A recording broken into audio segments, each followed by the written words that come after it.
Let me tell you a story, and I'm going to be completely honest with you. When I was 16 to 17 years old, I stopped feeling like a Muslim. Obviously, on the outside, I still read the Quran and I still prayed here and there, but deep inside, I stopped feeling anything. And in fact, at this stage, I didn't even know if I felt like I believed in Islam anymore. But the real story all begins a couple years earlier. When I was 14 years old, I was with my best friend when he casually asked me, "Have you ever wondered if the Quran was written by the Prophet himself?" And obviously he meant no harm. He was just thinking out loud as well. He's the same age as me.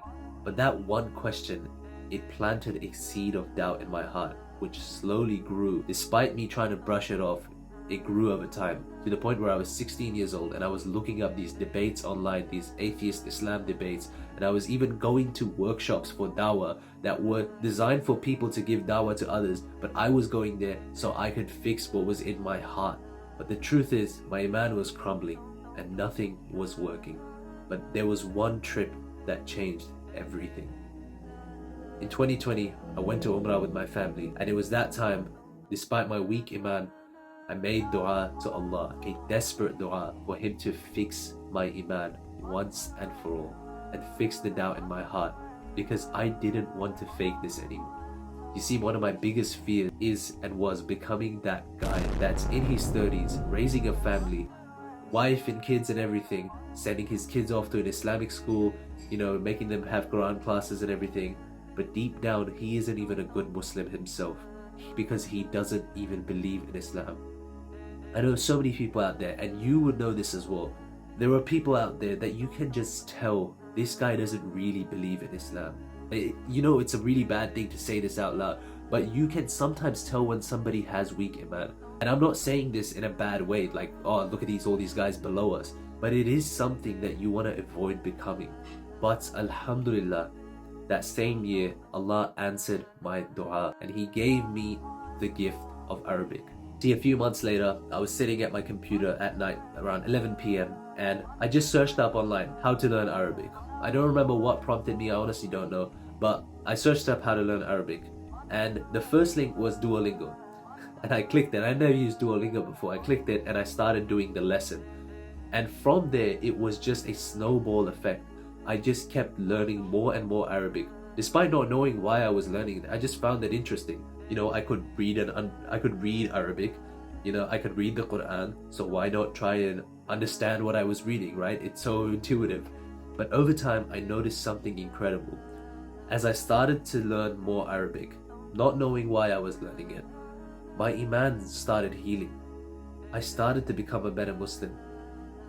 This was middle of the year.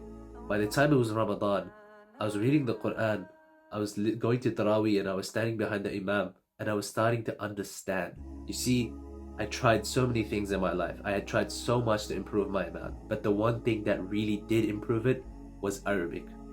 Arabic healed my iman because I was able to have a direct connection to the words of Allah. I was able to understand the Quran directly. I was able to read the hadith as it were. I was able to stand behind the Imam and understand what he's saying, understand what I'm saying in Salat. There were so many moments where something I would recite every day, now I couldn't understand it. Something that I memorized years ago, now when I recite it again, it was as if I was saying something completely different, and it blew my mind. Because before it was all about sounds and pronouncing stuff, now there was meaning to what I was saying. I understood what I was saying now, and it just cured my iman. There's no other better way to say this. After I have been exposed to Arabic and the language of the Quran, there is no force on earth that can take me away from Islam now. And that's exactly what I thought about before making this video. I cannot believe that people out there have not been exposed to this. Other Muslims read the Quran and don't know what they're reading. This blows my mind now, because there is so much you are missing out on if you can't understand the Quranic Arabic at least. So it is my genuine opinion that every Muslim, especially in the West, should try to make a bit of effort in learning Arabic. And it comes off a little bit unfair, like, why do I need to learn this whole language? Does it mean that Arabs are more lucky because they can speak Arabic? Truth be told, so many Arabs don't even know how to read the Quranic Arabic. It's all about taking your personal initiative. It doesn't have to do with where you're from or what language you speak. Sure, some people might have an advantage. Sure, Arabs might have an advantage. Sure, some people that have more Arabic words in their language have an advantage.